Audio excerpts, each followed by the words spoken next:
All right, we're over at 1980 Pilgrim Mill Road. As you can see, I will be attempting a repairability test here. As you can see, this is the wind crease shingle. This is the condition of the shingles right above it. I will be as gentle as possible with these shingles. Please understand that they are extremely brittle. I'll be trying not to go over a 45-degree angle, obviously, and here we go.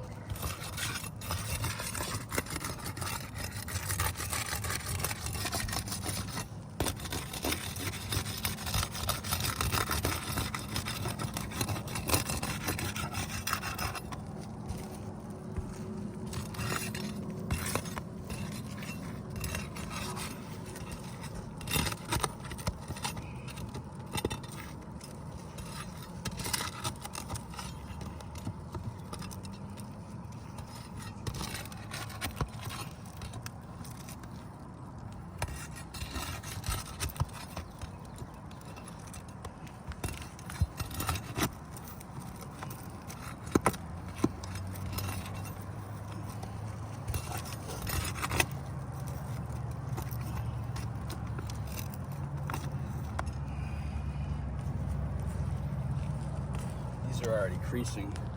As you can see, I haven't even finished the repair yet, and 1 has already creased, 3 has creased. I mean, that's 2, I apologize. 3 has creased. The other ones seem to have held up all right for right now. All right, that.